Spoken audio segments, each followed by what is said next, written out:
Three Men in a Boat by Jerome K. Jerome. Read by Ian Carmichael. Chapter 1. Three Invalids. Sufferings of George and Harris. A Victim to 107 Fatal Maladies. Useful Prescriptions. A Cure for Liver Complaints.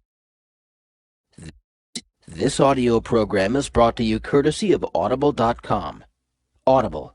Audio that speaks to you wherever you are.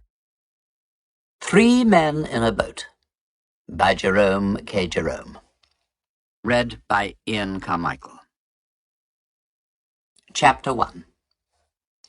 Three Invalids. Sufferings of George and Harris. A Victim to 107 Fatal Maladies. Useful Prescriptions. A Cure for Liver Complaint in Children. We agree that we are overworked and need rest. A week on the rolling deep. George suggests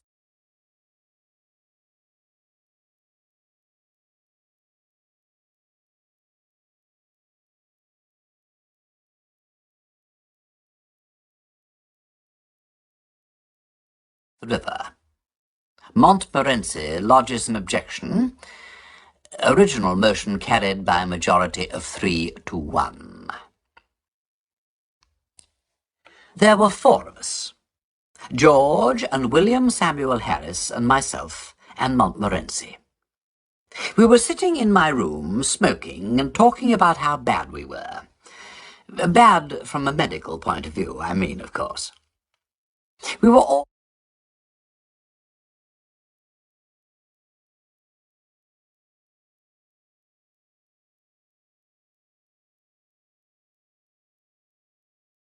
all feeling seedy, and we were getting quite nervous about it. Harris said he felt such extraordinary fits of giddiness come over him at times that he hardly knew what he was doing. And then George said that he had fits of giddiness too, and hardly knew what he was doing. With me, it was my liver that was out of order. I knew it was my liver that was out of order because I had just been reading a patent liver pill circular in which were detailed the various symptoms by which a man could tell when his liver was out of order. I had them all.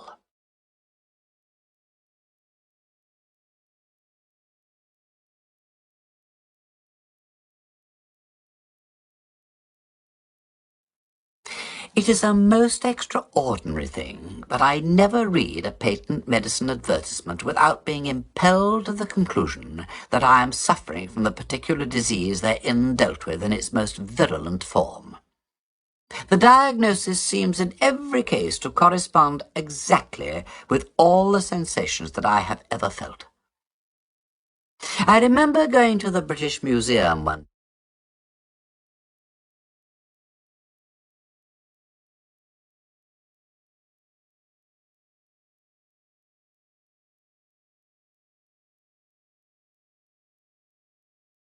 day to read up the treatment for some slight ailment of which I had a touch. Hay fever, I fancy it was. I got down the book and read all I came to read. And then, in an unthinking moment, I idly turned the leaves and began to indolently study diseases generally. I forget which was the first distemper I plunged into. Some fearful, devastating scourge, I know, and before I had glanced half down the list of premonitory symptoms,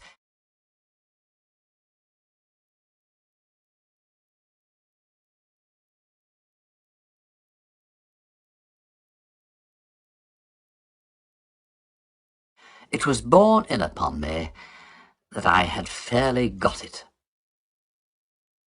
I sat for a while, frozen with horror.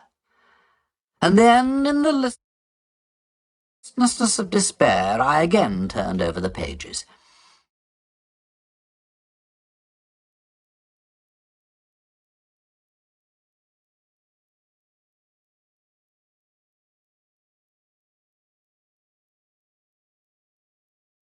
I came to typhoid fever, read the symptoms, discovered that I had typhoid fever. Must have had it for months without knowing it. Wondered what else I'd got. Turned up St. Vitus's dance. Found, as I expected, that I had that too. Began to get interested in my case and determined to sift to the bottom, and so started alphabetically. Read up ague and learnt that I was sickening for it, and that the acute stage would commence in about another fortnight.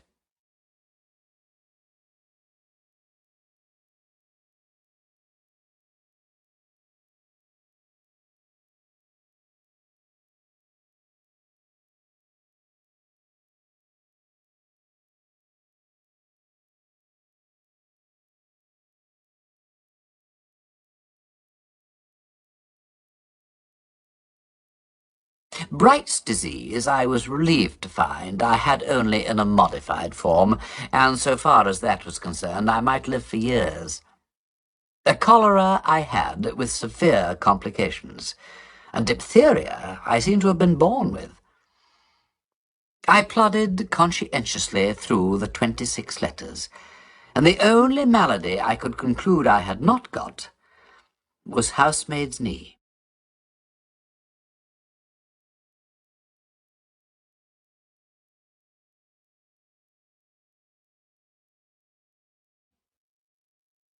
I felt rather hurt about this at first. It seemed somehow to be a sort of slight. Why hadn't I got housemaid's knee? Why this invidious reservation? After a while, however, less grasping feelings prevailed. I reflected that I had every other known malady in the pharmacology, and I grew less selfish and determined to do without housemaid's knee. Gout, in its most malignant stage, it would appear, had seized me without my being aware of it. And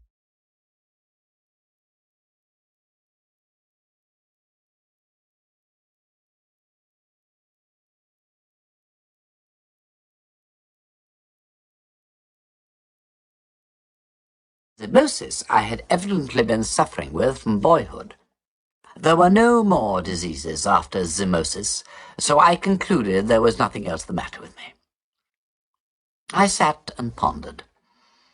I thought what an interesting case I must be from a medical point of view. What an acquisition I should be to a class. Students would have no need to walk the hospitals if they had me. I was a hospital in myself. All they need do would be to walk round me, and after that take their diploma.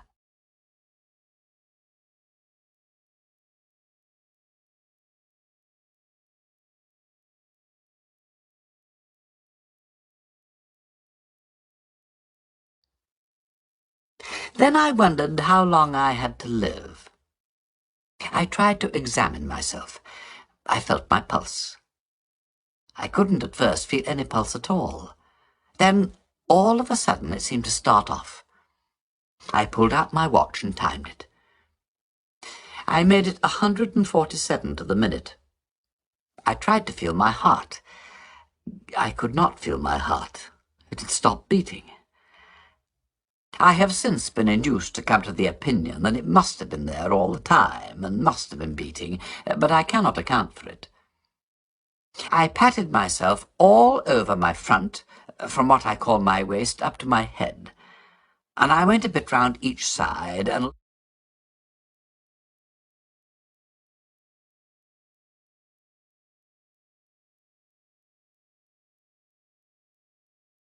little way up the back. But I could not feel or hear anything.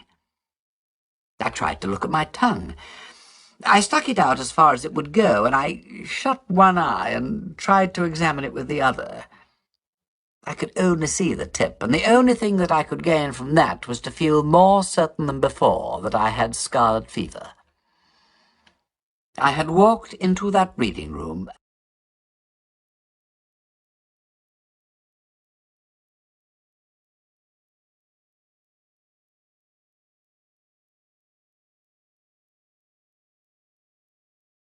A happy, healthy man. I crawled out, a decrepit wreck. I went to my medical man. He's an old chum of mine and feels my pulse and looks at my tongue and talks about the weather, all for nothing when I fancy I'm ill. So I thought I would do him a good turn by going to see him now. "What a doctor wants," I said, "is practice. He shall have me. He will get more practice out of me than out of 1,700 of your ordinary commonplace patients with only 1 or 2 diseases each." So I went straight up and saw him, and he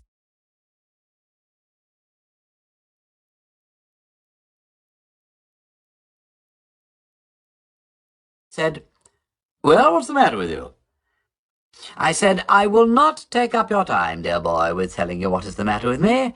Life is brief, and you might pass away before I'd finished. But I will tell you what is not the matter with me.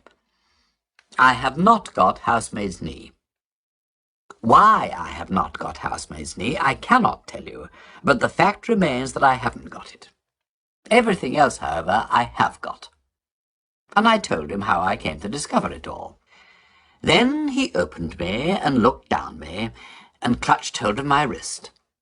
And then he hit me over the chest, which I wasn't expecting. A cowardly thing to do.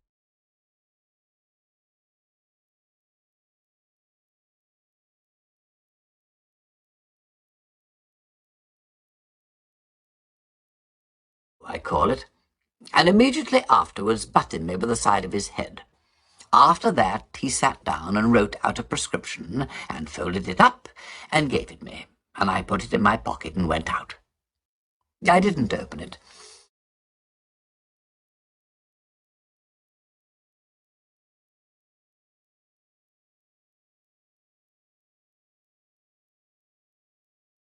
I took it to the nearest chemist's and handed it in. The man read it and then handed it back. He said he didn't keep it. I said, "You are a chemist." He said, "I am a chemist. If I was a cooperative stores and family hotel combined, I might be able to oblige you. Being only a chemist hampers me." I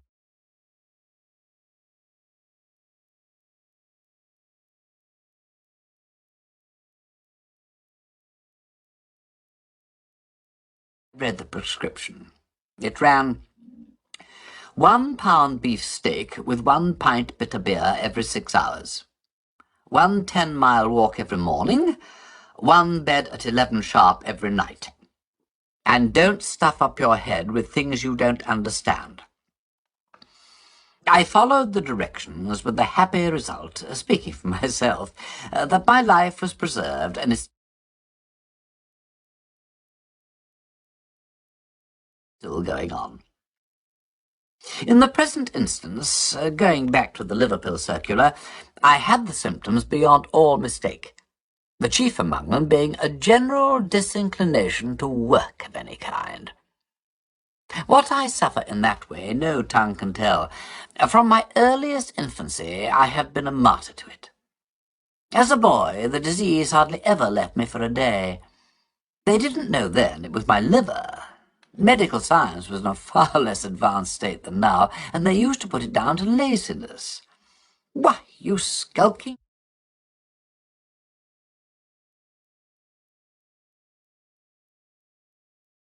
little devil, you," they would say. "Get up and do something for your living, can't you?" Not knowing, of course, that I was ill. And they didn't give me pills.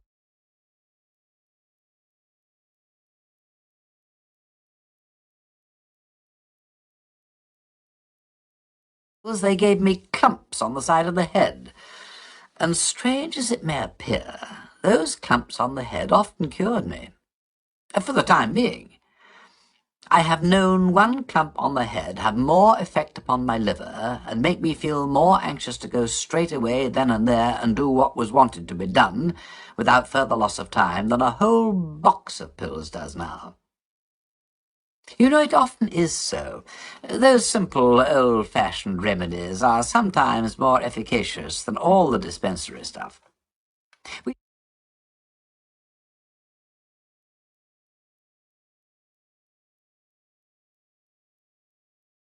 sat there for half an hour, describing to each other our maladies. I explained to George and William Harris how I felt when I got up in the morning, and William Harris told us how he felt when he went to bed. and George stood on the hearthrug and gave us a clever and powerful piece of acting illustrative of how he felt in the night. George fancies he is ill, but there's never anything really the matter with him, you know. At this point, Mrs. Poppet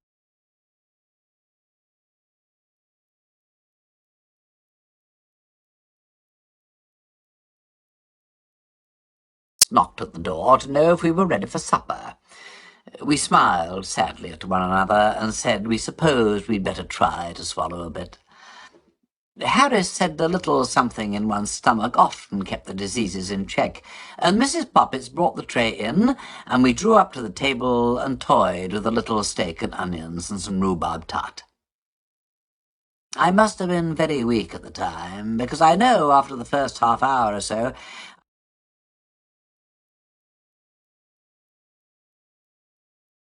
I seemed to take no interest whatever in my food. An unusual thing for me, and I didn't want any cheese.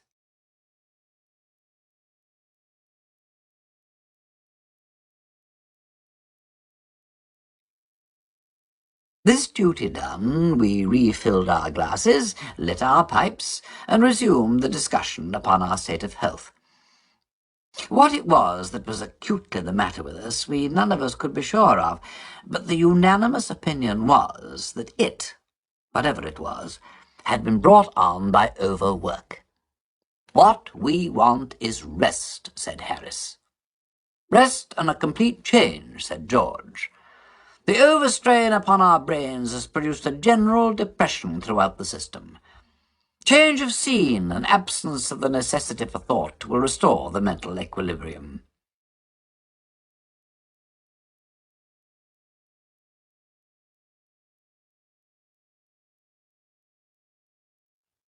George has a cousin who is usually described in the charge sheet as a medical student, so that he naturally has a somewhat family physicianary way of putting things.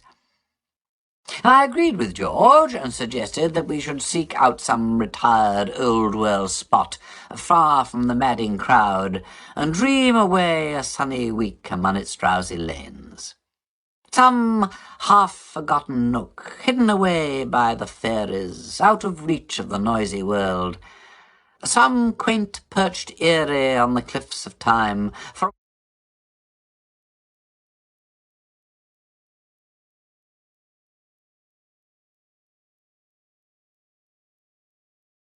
which the surging waves of the 19th century would sound far off and faint.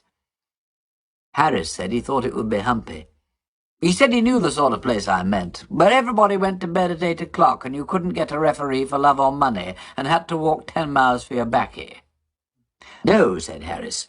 "If you want rest and change, you can't beat a sea trip." I objected to the sea trip strongly.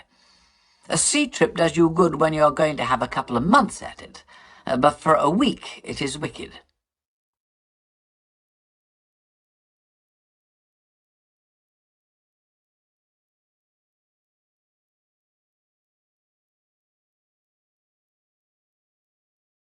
You start on Monday with the idea implanted in your bosom that you are going to enjoy yourself. You wave an airy adieu to the boys on the shore, light your biggest pipe, and swagger about the deck as if you were Captain Cook, Sir Francis Drake, and Christopher Columbus all rolled into one. On Tuesday, you wish you hadn't come. On Wednesday, Thursday, and Friday, you wish you were dead. On Saturday you are able to swallow a little beef tea, and to sit up on deck and answer with a wan, sweet smile when kind-hearted people ask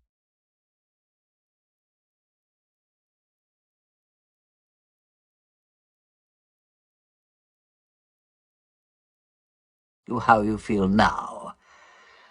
On Sunday you begin to walk about again and take solid food. And on Monday morning, as, with your bag and umbrella in your hand, you stand by the gunwale waiting to step ashore, you begin to thoroughly like it. I remember my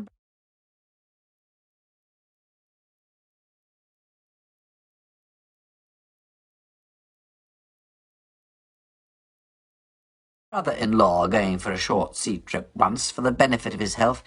He took a return berth from London to Liverpool, and when he got to Liverpool, the only thing he was anxious about was to sell that return ticket. It was offered round the town at a tremendous reduction, so I'm told, and was eventually sold for 8p to a bilious youth who had just been advised by his medical men to go to the seaside and take exercise. Seaside?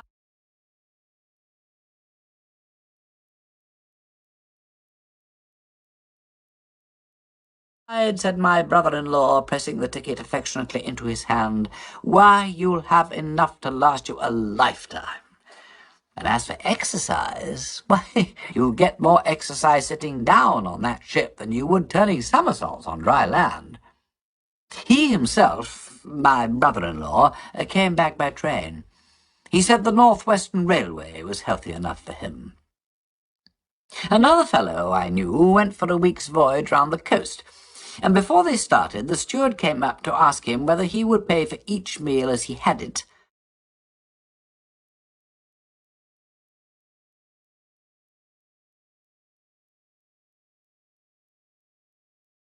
Or arranged beforehand for the whole series.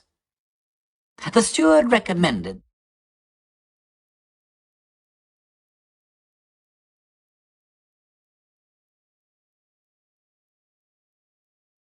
the latter course, as it would come so much cheaper. He said they would do him for the whole week at £2.5. He said for breakfast there would be fish, followed by a grill. Lunch was at 1 and consisted of 4 courses.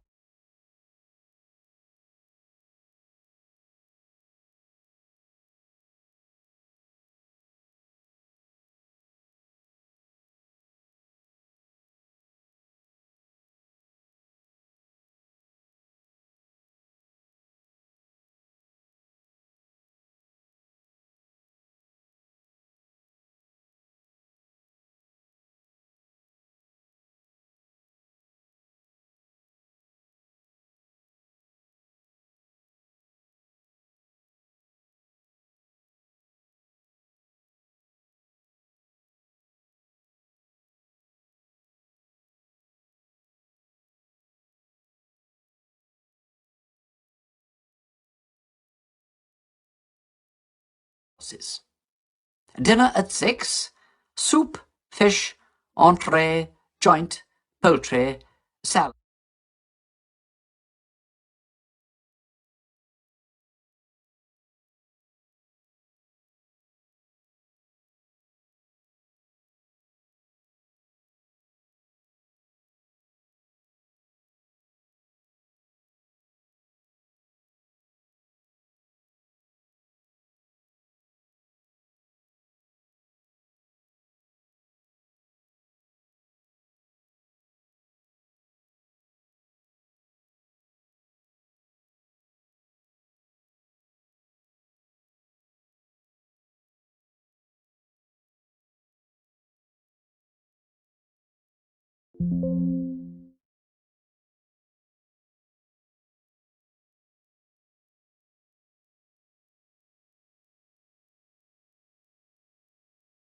Sweets, cheese, and dessert.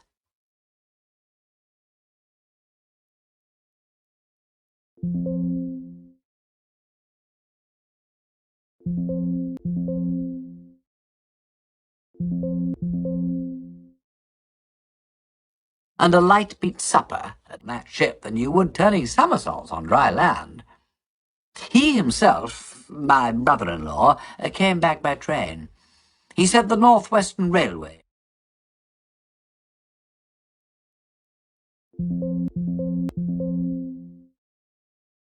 was healthy enough for him. Another fellow I knew went for a week.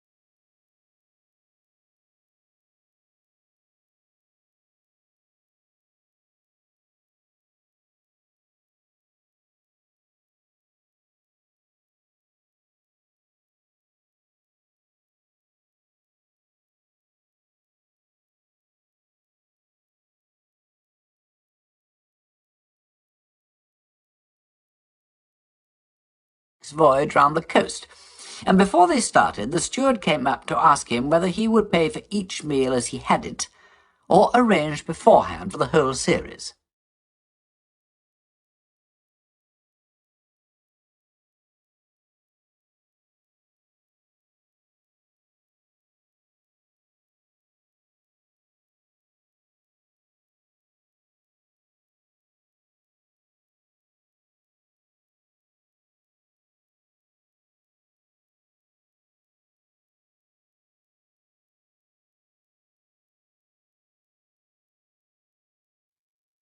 The steward recommended the latter course, as it would come so much cheaper.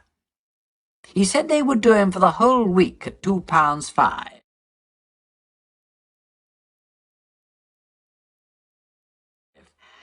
He said for breakfast